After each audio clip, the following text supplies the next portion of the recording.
नमस्कार, स्वागत है आपका हमारे खास कार्यक्रम में। मैं हूं आपके साथ दिनेश अवस्थी। क्या छत्तीसगढ़ कांग्रेस में कलह है और वो इस हद तक पहुंच गई है कि एक मंत्री दूसरे पर हमला कराने लगे हैं। छत्तीसगढ़ में सीएम भूपेश बघेल और स्वास्थ्य मंत्री टीएस सिंहदेव के बीच तनातनी जारी है। जी हां, ये सवाल इसलिए है कि छत्तीसगढ़ के सरगुजा में कांग्रेस विधायक बृहस्पति सिंह के काफिले पर हमला हुआ। विधायक की कार को कुछ युवकों ने रोका और गाड़ी में तोड़फोड़ की। विधायक ने घटना के लिए राज्य के स्वास्थ्य मंत्री टीएस सिंहदेव को जिम्मेदार बताया है। उन्होंने ये कहा कि टीएस सिंहदेव ने ही उनके ऊपर जानलेवा हमला करवाया है। विधायक ने कहा कि पार्टी का एक गुट उन्हें पसंद नहीं करता, इसीलिए ये घटना हुई है।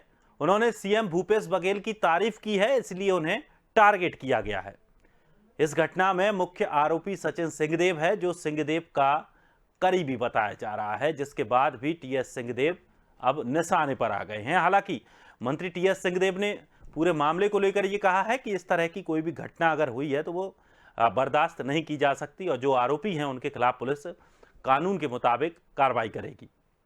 लेकिन इन सब के बीच सवाल ये खड़ा हो रहा है कि आखिर कांग्रेसी राज्यों में इस तरह के अंतःकलह की स्थितियां क्यों बन रही हैं और कांग्रेस कैसे इस डैमेज कंट्रोल को पूरा करेगी।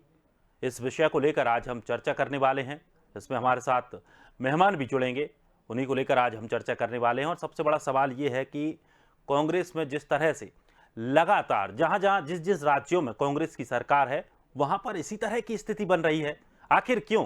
क्या कांग्रेस के संगठन में कमी है या फिर जो कांग्रेस के जिन क्षेत्रों में जिन राज्यों में सरकारें हैं वहां के नेताओं में एकजुटता नहीं है?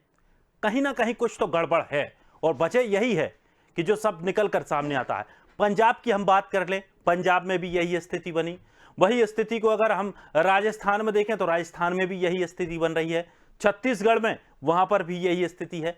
तो भाई आखिर क्या समस्या है, दिक्कत कहां है? इन्हीं विषयों को लेकर चर्चा करने वाले हैं। हमारे साथ अमित श्रीवास्तव, प्रवक्ता कांग्रेस से, और राजेश पांडे, बीजेपी प्रवक्ता छत्तीसगढ़ से। दोनों मेहमान हमारे साथ जुड़ गए हैं। दोनों मेहमानों का बहुत बहुत स्वागत है हमारे खास कार्यक्रम में। सबसे पहला मेरा सवाल अमित श्रीवास्तव जी आपसे, कांग्रेस में आखिर हो क्या रहा है, क्या चल रहा है कांग्रेस में? जिस प्रदेश में आपकी सरकार बन रही है वहीं पर आपस में लड़ाई झगड़े हो रहे हैं। दिनेश जी, देखिए, सबसे पहले तो मैं बताना चाहूंगा कि कल जो विधायक के काफिले पर हमला हुआ है और जो उनके वाहनों में तोड़फोड़ हुई है, मौके पर अफसर जाके जांच में पुलिस भी जुड़ गई है और जो घटना का आरोपी था उससे 3 लोगों को गिरफ्तार भी कर लिया गया है। और जिस प्रकार से आप अभी कह रहे थे और आपके यहाँ बाइट चल रही थी, मैं कहना चाहता हूँ कि हमारे यहाँ एक पूर्व हमारे यहाँ जो वर्तमान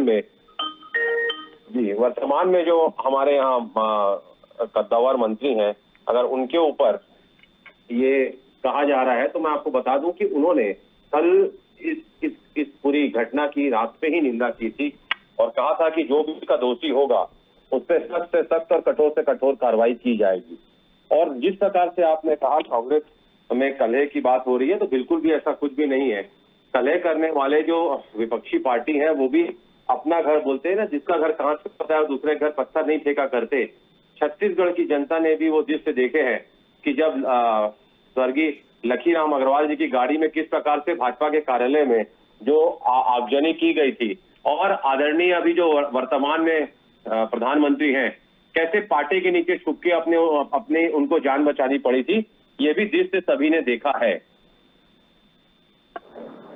जी अमित जी, लेकिन आरोप ये बीजेपी ने तो लगाया नहीं है।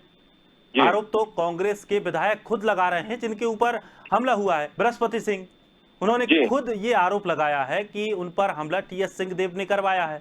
अब इसमें कोई साजिश तो है नहीं कि बीजेपी आरोप लगा रही हो तो उस आरोप को आप नकार दें। जब आपकी ही पार्टी के विधायक आरोप लगा रहे हैं तो कुछ तो धुआं वहीं से निकलता है जहां आग लगी होती है। देखिए, लोकतंत्र में किसी भी स्थिति में इस टाइप की चीजें स्वीकार नहीं है, चाहे वो करने वाला कोई भी व्यक्ति हो, उसके रिश्तेदार हो। निश्चित तौर पे मैं आपसे एक और कहना चाहता हूं कि अगर इस प्रदेश में कांग्रेस की सरकार है, भूपेश बघेल जी की सरकार है, और कोई भी यहाँ पर भय आतंक का माहौल बनाने का अगर प्रयास करेगा तो उसके ऊपर सख्त से सख्त कठोर से कठोर कार्रवाई हम करेंगे और कल हमने की भी है। बात यहाँ पर एक विधायक के ऊपर हमले की है।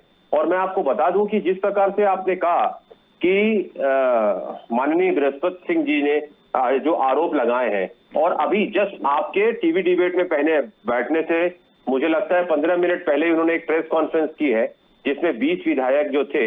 मेरा ऐसा मानना है कि अभी हमारे प्रदेश के प्रभारी यहीं पर हैं, पीएल पुनिया साहब, दोनों प्रभारी सचिव यहीं पर है, और अभी मुख्यमंत्री निवास में सारे विधायक बैठक में गए हैं।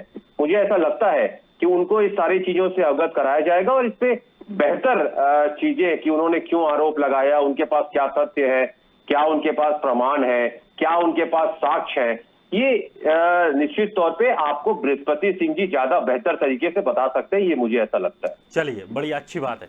राजेश पांडे जी भी हमारे साथ जुड़ हुए हैं। राजेश जी, आप किस तरह से देखते हैं जो कांग्रेस के प्रदेश जितने भी जहां उनकी सरकारें हैं वहां पर स्थिति अमूमन यही बनी हुई है, कहीं मुख्यमंत्री की किसी मंत्री से नहीं बनती है, आपसी विधायकों में सामंजस्य नहीं है, क्या कमी दिख रही है? क्या संगठन में कमी है?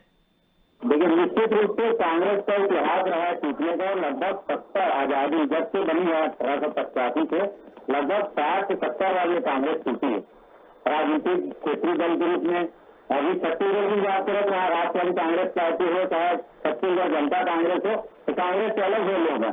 कहीं ना कहीं महत्वाकांक्षा इस पार्टी में इतनी भारी रही है और सत्ता लोलुपता का प्रभाव इतना प्रबल रहा है कि लोग अपने नेताओं को भी कहीं ना कहीं उनके खिलाफ षड्यंत्र रचने में भी पीछे नहीं रहते। और आज तक जो आपने बात कही, जैसे बृहस्पति सिंह जी ने आरोप लगाया है, वो बहुत गंभीर आरोप है। वो कांग्रेस के ही विधायक है और कांग्रेस के विधायक अपने नेता जो कि स्वास्थ्य मंत्री छत्तीसगढ़ सरकार के उनके ऊपर आरोप लगाया, उन्हें जान पे उनसे खतरा है, जो बहुत ही गंभीर बात है। आप देखेंगे कि कांग्रेस पार्टी का जो स्थापना हुई थी वो जो थे हमारे स्कॉटलैंड के थे विदेशी को उन्होंने की थी, और पहले मोतीलाल नेहरू जी ने उसमें ट्वीट की, उसका सुभाष चंद्र बोस जी ने भारतीय फॉरवर्ड ब्लॉक की स्थापना की। उसका लगातार देखिए आप, जन मोर्चा हो, चाहे तृणमूल कांग्रेस हो, चाहे राष्ट्रवादी कांग्रेस हो, ऐसा लगातार उसमें टूट होती गई। और आप देखेंगे कि मध्य प्रदेश की स्थिति आप देखिए, चाहे राजस्थान की देखिए, चाहे छत्तीसगढ़ की देखिए, यहाँ नौजवानों को दिया गया अवसर, लेकिन जब सरकार बनाने की बारी आई तो उनके साथ फल किया गया। उत्तर प्रदेश में जितिन प्रसाद को देखिए, विद्रोह का झंडा उठाया गया। राजस्थान में सचिन पायलट जी है, और मध्य प्रदेश में तो ज्योतिरादित्य सिंधिया जी ने और कांग्रेस को चारा खाने चित्त कर दिया, उनकी सरकार भी चली गई। जो इस बात को बताती कि कहीं ना कहीं कांग्रेस के अंदर में बहुत अंतरकला अंतर्द्वंद है। नेता एक दूसरे को निपटाने की संस्कृति को अपनाते हैं और आगे बढ़ते हैं, और इसके चक्कर में कहीं ना कहीं कांग्रेस लगातार हाथियों को जा रही है। आज देखिए आप देश में कांग्रेस की क्या स्थिति है, दिन ब दिन कांग्रेस का जनाधार चिपकता जा रहा है। कांग्रेस के पुराने नेता जो राजीव गांधी के समय से कांग्रेस में अपनी सेवाएं दे रहा है, चाहे अपने कपिल सिब्बल जी हो, कपिल सिब्बल जी हो, ऐसे बहुत सारा है, चाहे गुलाम नबी आजाद जैसे लोग हो, उन लोगों ने लगातार आवाज उठाई कि कांग्रेस को हार को कहीं ना कहीं अपनी नीति भी बना लेना चाहिए, कहीं ना कहीं से परिवर्तन की सोचना चाहिए, चिंतन करना चाहिए। जब इस प्रकार की बातें कांग्रेस के अंदर वरिष्ठ नेता उठाते हैं तो उनको कहीं ना कहीं कांग्रेस का गद्दार करार दे दिया जाता है। कहीं ना कहीं उनको विपक्षी दल के साथ मिली भगत आरोप लगा के उनकी अच्छी भावनाओं को भी कहीं ना कहीं संदेह की नजरों से देखा जाता है, जो कि कांग्रेस के कहीं ना कहीं आज गिरते जनाधार का मुख्य कारण है। मुझे लगता है कि छत्तीसगढ़ की स्थिति देखो तो छत्तीसगढ़ में भी यहाँ टीएस सिंह और माननीय भूपेश बघेल जी को 2.5 साल मुख्यमंत्री बनाने की बात हाईकमान ने की थी, परंतु समय के साथ आज देखो तो आज ये बात भी खत्म हो गई। और कहीं ना कहीं आज टीएस सिंह जो अपने आप को ठगा सा महसूस करना, लेकिन हमको हमारा भारतीय जनता पार्टी का मानना है कि कांग्रेस का अंदरूनी मामला है। कांग्रेस अगर अपने मामलों को नहीं सुलझाएगी तो कहीं ना कहीं उसका खामियाजा उसको भुगतना पड़ेगा। भारतीय जनता पार्टी पूरी तरह मजबूत है, एक शक्ति के साथ मजबूती के साथ आगे लड़ेगी। और मोदी जी की उन्होंने बात कही, मैं इतिहास बताना चाहता हूँ, 1980 में भारतीय जनता पार्टी की स्थापना हुई, उसके बाद से लेकर आज तक एक उदाहरण बताया कि भारतीय जनता पार्टी में कभी टूट हुई या कोई दूसरा दल बना। भारतीय जनता पार्टी एकजुट से एकजुट रहेगी, कहीं ना कहीं मतभेद रहे, लेकिन मनभेद परिवर्तित नहीं है। भारतीय जनता पार्टी एकजुट रही और सामूहिक नेतृत्व के बल पर लोकतांत्रिक व्यवस्थाओं का पालन करते हुए सभी बिल्कुल लोकतांत्रिक व्यवस्थाओं का पालन बीजेपी करती है। वो तो ये अच्छा रहा कि आपकी सीटें बहुत कम रहीं, थोड़ी बहुत अगर कम होती तो सरकार दोबारा आपकी भी बन जाती वहां पर। देखिए ऐसी बात नहीं है, हार जीत लोकतंत्र में लगे रहता है, कभी हार होती कभी जीत होती है, छत्तीसगढ़ की जनता ने हमें 3 बार भारतीय जनता पार्टी का आशीर्वाद दिया, सेवा करने का अवसर दिया और हमने पूरी मनोयोग से सेवा भी किया। लेकिन लोकतंत्र में विकास का पैमाना हार और जीत नहीं होती। हम हारे हैं तो हम विपक्ष में हैं, विपक्ष की भूमिका को मजबूती से निभा रहे हैं। चलिए अमित जी, मैं सीधे सीधे एक सवाल जानना चाहूंगा कि आपने साफ तौर पर कह दिया कि किसी तरह की कोई अंतःकलह नहीं है, लेकिन एक मामला सामने आया जिसमें साफ तौर पर वहाँ के मुख्यमंत्री भूपेश बघेल जी ने साफ तौर पर कहा कि जो निजी स्वास्थ्य संस्थाएं हैं या जो एनजीओ हैं जो स्वास्थ्य के क्षेत्र में काम कर रहे हैं वो अस्पताल खोल सकते हैं, ठीक है। लेकिन जब टीएस सिंहदेव से इस बारे में मीडिया बात करती है, उनसे सवाल पूछती है कि इस तरह का क्या प्लान आपकी सरकार लेकर आ रही है, तो वो ये कहते हैं कि मुझे पता ही नहीं है, मेरी जानकारी में ही ये चीज नहीं है। यानी कि मुख्यमंत्री उस चीज को मीडिया के सामने रख रहे हैं, वो बात कर रहे हैं, लेकिन जिस विभाग से वो बात जुड़ी हुई है उस विभाग के मंत्री को उस बारे में जानकारी नहीं है। आप इसे क्या कहेंगे? क्या इस तरह के जो बयानबाजियां हैं ये विवाद को हवा नहीं देती हैं? जी, मैं आपने जो सवाल पूछा मैं उसका भी जवाब दूंगा, लेकिन जो राजेश जी ने पहले कहा कि कांग्रेस की स्थिति ऐसी है और कांग्रेस की हालत दिन प्रतिदिन गिरते जा रही है, जो उन्होंने कहा मैं आपको बता दूं, देश की सबसे पुरानी पार्टी है कांग्रेस और जिसे हमारे को गर्व है कि हम उस पार्टी के सदस्य हैं जिन्होंने जिस पार्टी ने देश को आजादी दिलाई। 135 सालों का गौरवपूर्ण इतिहास है कांग्रेस का। राजेश जी सुन लीजिए, और आप वो कह रहे थे, मैं आपको बता दूं कि महात्मा गांधी का सेवा और समर्पण है हमारे पास, जवाहरलाल नेहरू की चेतना है हमारे पास, और इंदिरा गांधी जी का पराक्रम और लाल बहादुर शास्त्री जी की ईमानदारी है हमारे पास, और राजीव गांधी जी की प्रेरणा है हमारे पास, हम उस पार्टी के सदस्य हैं।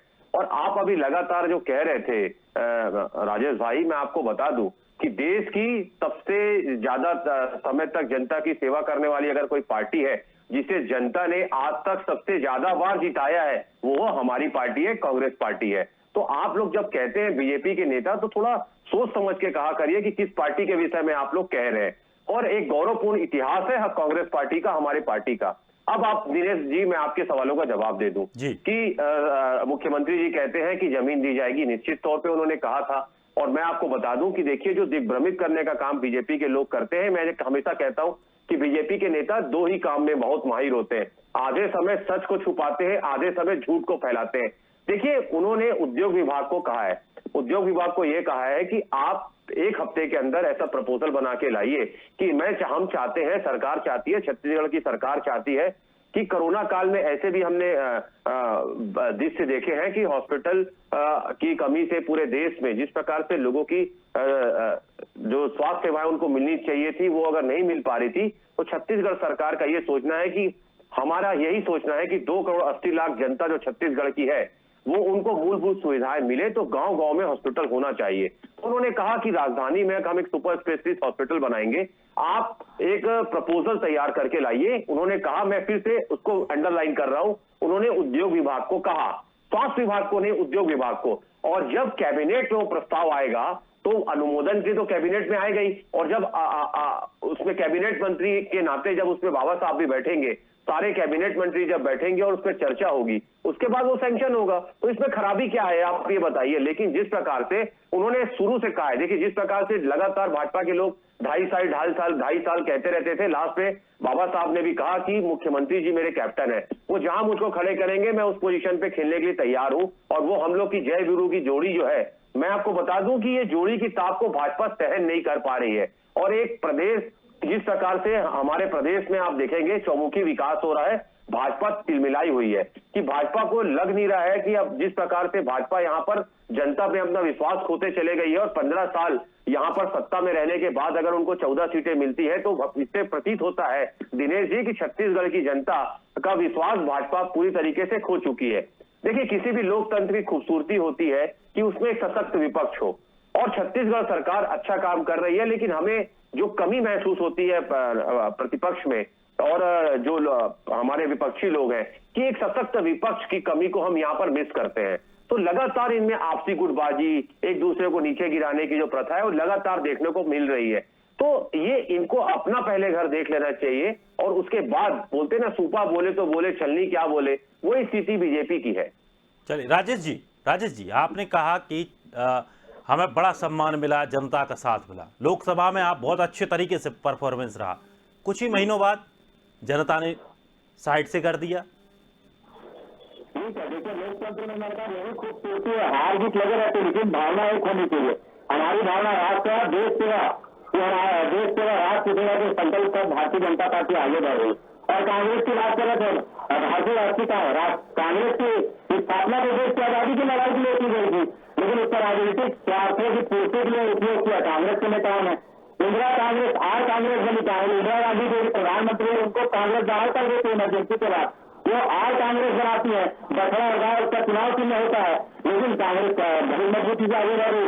उसके बाद आप जाएंगे तो राजीव गांधी के निधन के बाद चाहे अपने वीपी सिंह हो, चाहे उसका चंद्रशेखर, लगातार कांग्रेस की लगातार गिरते उसका विदेशी योग के राष्ट्रीय अध्यक्ष के मामले में शरद पवार जी और जीएस संगमा जी सहित बहुत से नेताओं ने कांग्रेस छोड़ दी। अभी गुलाम नबी आजाद और 23 उनके कांग्रेस के बड़े दिग्गज नेताओं ने जब कांग्रेस को आत्मचिंतन के लिए आग्रह किया कि कांग्रेस की दिन में दिन जो दुर्दशा हो रही उसके अलावा राष्ट्रीय नेतृत्व चिंतन करे, उसके सुधार के दिशा में कुछ काम करे, तो उनको भारतीय जनता पार्टी को एजेंट कराओगे तो उनको अपमानित किया जाता है।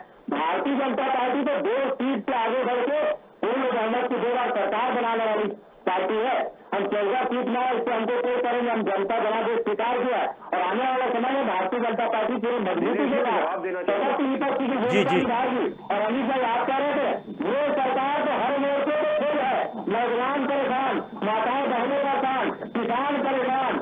आज ये सरकार केवल कर्जों की सरकार के लिए छत्तीसगढ़ में विकास के नाम पे कोई काम नहीं हो रहा है। और टीएस सिंह की आप बात कर रहे हैं, कोरोना काल में लगातार जितने बैठकें हुई स्वास्थ्य विभाग की उसमें कभी टीएस सिंह को आमंत्रित नहीं किया गया, बुलाया नहीं गया। और आपका जो प्रोजेक्ट आया है गरीबों के लिए निजी अस्पताल बनाने का, ये कायदे से स्वास्थ्य विभाग से मंत्री के साथ बैठ के योजना बनाई जानी थी, लेकिन कहीं न कहीं आपका अंतर्गंध, आपकी मतभेद, आपकी घर की लड़ाई अब बाहर नजर आने लगी है और उसका कहीं न कहीं दुष्प्रभाव, उसका विपरीत प्रभाव अब आम जनता पर भी पड़ने लगा। अरे कब तक आप भागेंगे छत्तीसगढ़ कांग्रेस की लड़ाई को, कब तक आप इस प्रकार के झूठी बातें झूठ फैलाने का काम हमको करें?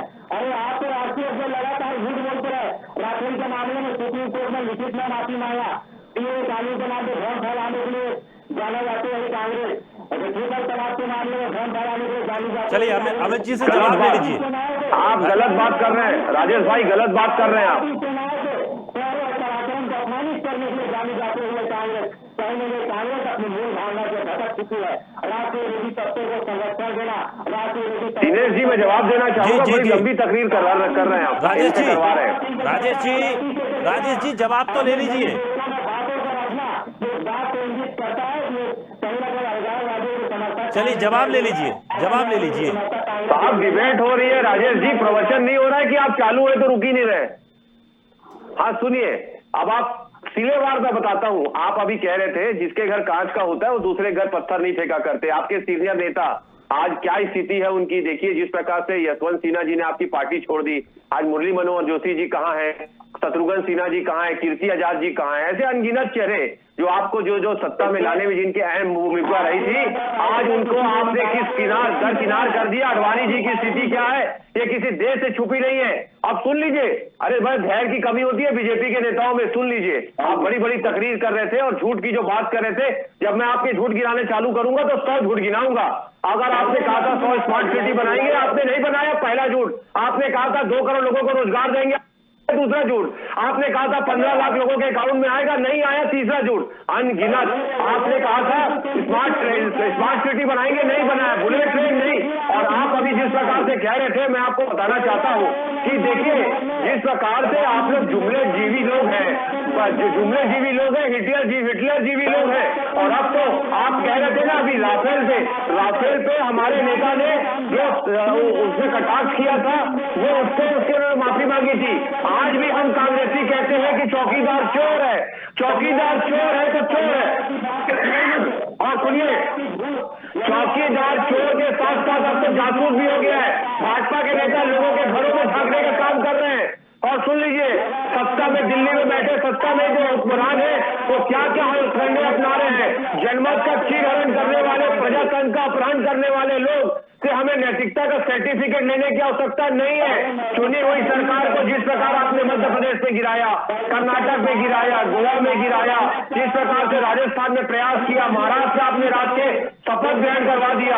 अरे जनमत का चीरहरण करने वाले, लोकतंत्र का सियासीकरण करने वाले आप हमसे क्या बात करेंगे? आपको तो नैतिकता के नाते कांग्रेस से कुछ कहने का अधिकार नहीं है।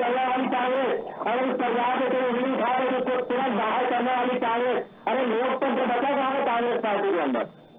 अरे आप अपना देख लीजिए, जो अघोषित लोकतंत्र जो इस देश में चल रहा है, किसान 8 महीने से आज धरने पे बैठे हैं, उनसे कोई बात करने वाला नहीं है, उनसे कोई बात करने वाला नहीं है। नोटबंदी करके आप व्यापारियों की कमर तोड़ देते हैं, जीएसटी लगा के लोगों को किस प्रकार उनको लॉस कर रहा है, ये देखिए आप। अरे आप लगातार आपके निर्णय से देश की जनता त्राही मांग कर रही है। बाल सम्मान और गौरव बढ़ाने का काम भारत का किया माननीय प्रधानमंत्री जी ने। 18 घंटे काम करते हैं, 18 घंटा यही काम करते हैं क्या? जासूसी करते हैं लोगों की, यही 18 घंटे काम करते हैं। पहले गुजरात में करते थे, अब देश में कर रहे हैं। वो चुनाव आयोग हमारे नेता 40 पत्रकारों की जासूसी कर रहे हैं, यही करते हैं 18 घंटे प्रधानमंत्री जी और उनके सहयोगी। अरे भारतीय जनता पार्टी अपने सहयोगियों को लेकर ही चलती है। आपके सहयोगी की बात करिए, आरजेडी के साथ गए थे आप, बाद में वहां जाकर सहयोगी ने कहा कि कांग्रेस के साथ गए तो हमारी और दुर्गति हो गई। शिवसेना के साथ आप सरकार बनाते थे, शिवसेना ने आपका साथ छोड़ दिया। अकाली दल के साथ आप सरकार बनाते थे, अकाली दल ने आपका साथ छोड़ दिया। अरे कश्मीर में आप पीडीपी के साथ सरकार बनाते थे, पीडीपी ने आपका साथ छोड़ दिया। चिराग पासवान जी के साथ आप सरकार बनाते थे, चिराग पासवान जी ने आपका साथ छोड़ दिया। अरे आप किसकी बात करेंगे आप? अरे आप तर्क पे तर्क करिए, 10 घंटे लग जाएंगे आपकी आपकी क्रियाकलापों पे मैं अगर वक्तव्य देना चालू करूंगा तो। सत्ता बल, धन बल और बहुबल के सहारे आप कितने दिन इस देश में सत्ता चला लेंगे? कितने दिन इस देश में शाह और शहंशाह लोगों पे अत्याचार कर लेंगे? ये भी देख लीजिएगा। जनता कह रही है अब सत्ता छोड़ो, आपकी जाने की बारी आ चुकी है। कितने दिन रहेंगे आप ये भी देख लीजिए। अरे प्रजातांत्रिक मूल्यों के ध्वस्त कर किया जा रहा है, नवरत्न कंपनियों को बेचा जा रहा है और आप कह रहे हैं हम अच्छा देश चला रहे हैं। अरे शर्म करिए, आपको लोग कह रहे हैं जब चुना था उसे कत्ल का हुनर देखकर तो क्यों मायूस होते हो लाशों का शहर देखकर। सुन लीजिए राजेश जी सुन लीजिए। अब तो जनता कह रही है कि जब चुना था उसे कत्ल का हुनर देखकर तो क्यों मायूस होते हो लाशों का शहर देखकर।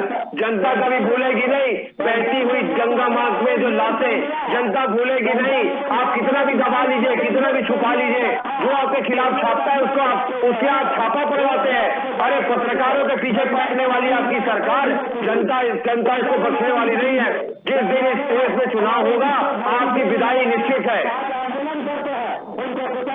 सरकार गिरफ्तार करके जेल में डालती है। हमारे सभी हेलीकॉप्टर में हमारे बहनें गुजरा बहनें बैठती है तो उनकी बात को अनसुना किया जाता है।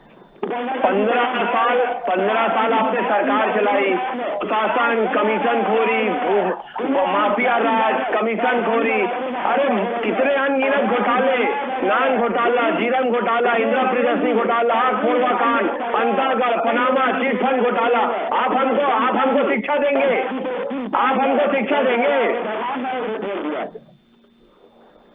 चलिए अमित जी, मैं अब मुद्दे की बात करूं। जिस तरह से संगठन को लेकर बात कही जाती है, बीजेपी को लेकर बात ये कही जाती है कि बीजेपी के पास जो संगठन है वो बड़े मजबूती के तरीके से है और यही वजह है कि अगर बीजेपी में कहीं डैमेज कंट्रोल की बात आती है तो संगठन आगे आकर उसको भर देता है। कांग्रेस में संगठन की इस वक्त वाकई कहीं ना कहीं कमी है, चाहे शीर्ष नेतृत्व की बात हो या प्रदेश लेवलों पर बात हो। देखिए, निश्चित तौर पे अगर कुछ कमी बेसी होगी तो निश्चित तौर पे उसको किया जाएगा, ठीक किया जाएगा। और आपने जिस प्रकार का लगातार आप देखिए हाईकमान ने अभी बहुत जल्द अभी पंजाब का निपटारा किया है, जिस प्रकार से दोनों को बैठा के एक सामंजस्य बैठा के जिस प्रकार से हैप्पी एंडिंग जिसको बोलते हैं, अगर वो हाईकमान ने किया है। असम में कल नया प्रदेश अध्यक्ष बनाया गया है। लगातार एक प्रदेशों में जिस प्रकार से आज हमारे यहाँ देख लीजिए हमारे प्रभारी आए हुए हैं, दोनों प्रभारी सचिव आए हुए हैं और लगातार आज हमारी मीटिंग्स थी और लगातार कल भी मीटिंग्स हैं। तो लगातार संगठन जो है, आप देखिए हमारा संगठन जो कांग्रेस का कार्यकर्ता है, मैं तो हमेशा कहता हूं कि कार्यकर्ता कभी एक्स नहीं होता दिनेश जी।